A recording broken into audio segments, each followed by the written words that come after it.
already many thoughts beyond his initial question. Is evil a force that swims in human blood, struggling to find its way into the heart?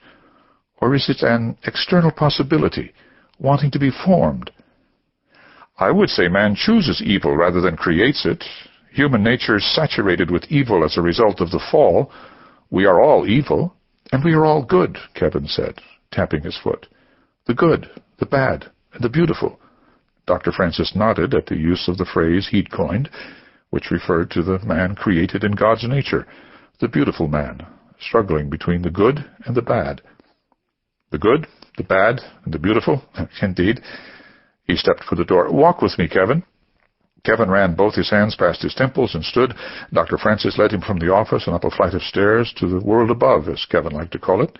How is your paper on the natures progressing? Dr. Francis asked. Guaranteed to raise your eyebrows. They stepped into the empty main hall. I'm using a story to illustrate my conclusion. Not conventional, I know, but since Christ preferred to use fiction to communicate truth, I figured you wouldn't mind if I borrowed from him.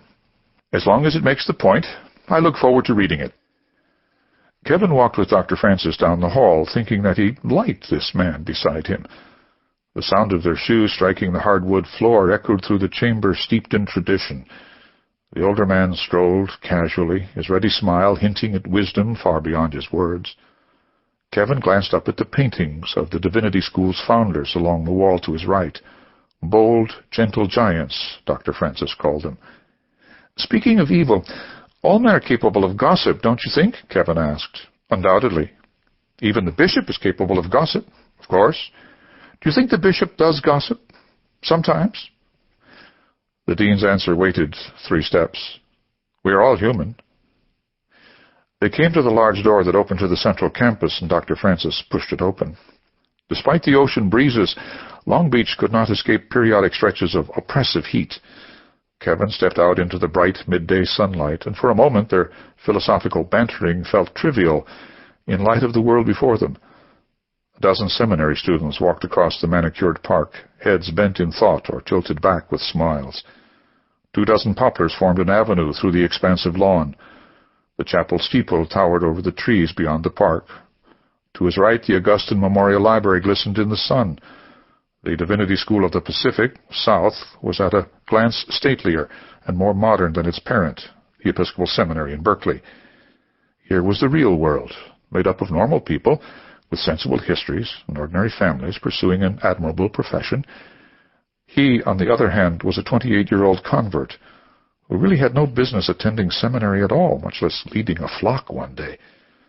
Not because he didn't have honorable intent, but because of who he was. Because he was Kevin Parson, who had really only discovered his spiritual side for the first time 3 years ago. In spite of his wholehearted embrace of the church, he still felt no holier, and maybe less, than any drunk on the street at night. Not even the dean knew his whole story, and Kevin wasn't sure the man would be so supportive if he did. You have a brilliant mind, Kevin, the dean said, gazing out at the grounds. I've seen a lot of people come and go, and few of them have your same tenacity for the truth. But believe me, the deepest questions can drive a man mad. The problem of evil is one of those questions. You'd be wise to court it slowly. Kevin looked into the graying man's eyes, and for a moment neither spoke. The dean winked and offered Kevin a slight smile. Kevin liked this man as much as he might like a father. You're a wise man, Dr. Francis. Thanks. I'll see you in class next week. Don't forget your paper. Never. The dean dipped his head. Kevin took one step down to the concrete landing and turned back. Just one last thought. In absolute terms, gossip isn't so different from murder, right? Ultimately, no. Then the bishop is ultimately capable of murder, isn't he? The dean lifted his right eyebrow. That's a bit of a stretch. Kevin smiled. Not really. Neither is more evil. You've made your point, Kevin. I'll be sure to warn the bishop against any sudden urges to kill his fellow man. Kevin chuckled. He turned and walked down the steps. Behind him the door closed with a soft thump. He turned back. The steps were empty. He was alone, a stranger in a strange world. How many grown men would stare at a flight of steps just vacated by a professor of philosophy and feel utterly alone? He scratched his head and ruffled his hair.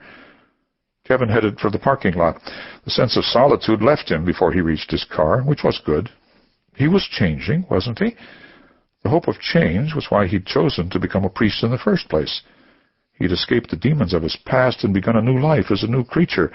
He had put his old self in the grave. And despite the lingering memories, he was coming to life, like an aspen in the spring. So much change in so little time. God willing, the past would remain buried. He swung his beige Sable out of the lot and merged with the steady flow of traffic on Long Beach Boulevard. Evil. The problem of evil. Like traffic, never ending. On the other hand, grace and love weren't exactly running scared, were they? He had more to be thankful for than he ever imagined possible. Grace, for starters. A fine school with fine teachers. His own home. He might not have a rack of friends to call on at his every whim, but he did have a few. One at least. Dr. John Francis liked him. He humphed. Okay, so he had a ways to go on the social front. Samantha had called him, though. They talked twice in the last 2 weeks, and Sam was no slouch. Now there was a friend. Maybe more than... His cell phone chirped loudly from the cup holder. He had gotten the thing a week ago and had used it once, placed a call to his home phone to see if it worked. It had, but only after he'd activated the voicemail, which had required a call to the salesman. The cell rang again, and he picked it up. The thing was small enough to swallow if you got hungry enough. He pushed the red button and immediately knew it was the wrong one. Ignore send above the green button. Green is go and red is stop, the salesman had said. Kevin lifted the phone to his ear, heard silence, and tossed it on the passenger seat, feeling foolish. It was probably the salesman calling to see if he was enjoying his new phone. Then again, why would a salesman bother to check on a $19 purchase? The phone chirped again. Behind him, a horn honked. A blue Mercedes crowded his bumper. Kevin punched the accelerator and picked up the phone. Red brake lights cut across all 3 lanes ahead. He slowed down. The Mercedes would have to chill. He pressed the green button. Hello?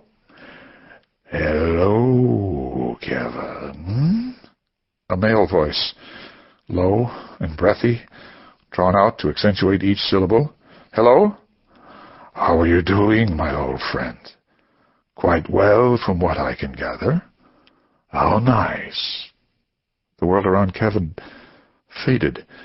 He brought the car to a halt behind the sea of red taillights, felt the pressure of the brakes as a distant abstraction. His mind focused on this voice on the phone. I'm sorry, I don't think... Doesn't matter if you know me.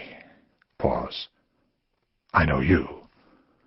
In fact, if you really think you're cut out for this seminary foolishness, I must say I know you better than you know yourself. I don't know who you think you are, but I don't have a clue to what you're talking... Don't be stupid! The voice yelled into his ear. The man took a deep, scratchy breath. He spoke calmly again. Forgive me. I really didn't mean to yell. But you're not listening to me. It's time to quit pretending, Kevin. You think you have the whole world fooled, but you don't have me fooled. It's time to let the cat out of the bag, and I'm going to help you do it. Kevin could hardly comprehend what he was hearing. Was this for real? It had to be a practical joke. Peter?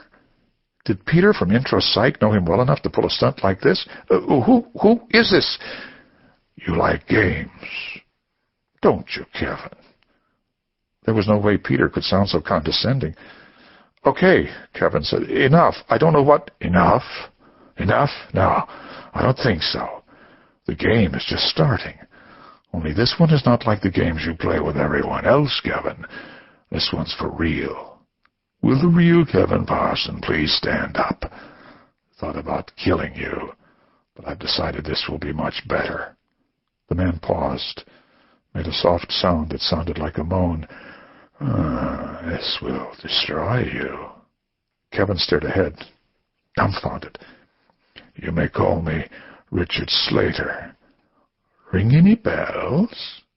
Actually, I prefer Slater. And here's the game Slater would like to play. I will give you exactly 3 minutes to call the newspaper and confess your sin, or I will blow that silly Sable you call a car sky high. Sin? What are you talking about? That's the question, isn't it? I knew you'd forget, you stupid brick. Another pause. Do you like riddles? Here's a riddle to jog your mind. What falls but never breaks? What breaks but never falls? What? What's 3 minutes, Kevin. Starting now. Let the games begin. The phone went dead. For a moment Kevin stared ahead, phone still plastered to his ear. A horn blared. The cars ahead were moving. The Mercedes was impatient again. Kevin pressed the accelerator and the Sable surged forward. He set the phone down on the passenger seat and swallowed, throat dry. He glanced at the clock. 12:03. Okay. Process. Stay calm and process. Did this really just happen? Of course it just happened. Some madman who called himself Slater just called my cell phone and threatened to blow up my car. Kevin grabbed the cell phone and stared at its face. Unavailable. 39 seconds. But was the threat real? Who would really blow up a car in the middle of a busy street over a riddle? Someone was trying to scare the snot out of him for some maniacal reason, or some sicko had randomly chosen him as his next victim. Someone who hated seminary students instead of prostitutes and really intended to kill him. His thoughts spun crazily. What sin? He had committed sins, of course, but none that stood out immediately. What falls but never breaks? What breaks but never falls? The pulse pounded in his ears. Maybe he should get off the road. Of course he should get off the road. If there was even a remote chance that Slater meant to carry out his threat. For the first time, Kevin imagined the car actually filling with a blast of fire. A shaft of panic ripped down his spine. He had to get out. He had to call the police. Not now. Now he had to get out. Out! Kevin jerked his foot off the accelerator and slammed it down on the brake. The Sable's tires squealed. A horn shrieked. The Mercedes. Kevin twisted his head and glanced through the rear window. Too many cars. He had to find a vacant spot where flying shrapnel would do the least damage. He gunned the motor and shot forward. 12:05. But how many seconds? He had to assume 3 minutes would end at 12:06. A dozen thoughts crowded his mind. Thoughts of a sudden explosion, thoughts of the voice on the phone, thoughts of how the cars around him were reacting to the Sable jerking along the road. What falls but never breaks? What breaks but never falls? Kevin looked around, frantic. He had to dump the car without blowing up the neighborhood. It's not even going to blow. Kevin, slow down and think. He ran his fingers through his hair several times in quick succession. He swung into the right lane, ignoring another horn. A Texaco station loomed on his right. Not a good choice. Beyond the gas station, Dr. Wong's Chinese cuisine. Hardly better. There were no parks along this section of road. Residences packed the side streets. Ahead, lunch crowds bustled at McDonald's and Taco Bell. The clock still read 12:05. It had been 12:05 for too long. Now true panic muddled his thinking. What if it really does go off? It's going to, isn't it? God help me. I've got to get out of this thing. He grabbed at his seatbelt buckle with a trembling hand, released the shoulder strap, both hands back on the wheel. A Walmart sat back from the street 100 yards to his left. The huge parking lot was only half filled. A wide greenway that dipped at its center like a natural ditch surrounded the entire lot. He made a critical decision. Walmart or nothing. Kevin leaned on his horn, cut back into the center lane with a cursory glance at his mirror. A metallic screech made him duck. He'd clipped the car. Now he was committed. Get out of my way! Get out! He motioned frantically with his left hand, succeeding only in smashing his knuckles into the window. He grunted and swerved into the far left lane. With a tremendous thump, he crashed over a 6-inch-high median and then into oncoming traffic. It occurred to him that being rammed head-on might be no better than blowing up, but he was already in the path of a dozen oncoming cars. Tires squealed and horns blared. The Sable took only one hit in its right rear fender before shooting out on the other side of the gauntlet. Something from his car was dragging on the asphalt. He cut off a pickup that was trying to exit the lot. Watch out! Get out of my way! Kevin roared into the Walmart lot and glanced down at the clock. Somewhere back there it had turned. 12:06. To his right, traffic on Long Beach Boulevard had come to a screeching halt. It wasn't every day that a car blasted through oncoming traffic like a bowling ball. Kevin sped past several gaping customers and zeroed in on the greenway. Not until he was on top of it did he see the curb. The Sable blew a tire when it connected. This time Kevin's head struck the ceiling. A dull pain spread down his neck. Out, out, out! The car flew into the ditch, and Kevin crammed the brake pedal to the floor.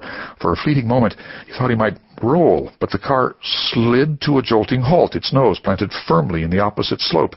He grabbed at the door latch, shoved the door open, and dove to the turf, rolling on impact. He scrambled to his feet and raced up the slope toward the lot. At least a dozen onlookers headed his way from the sea of parked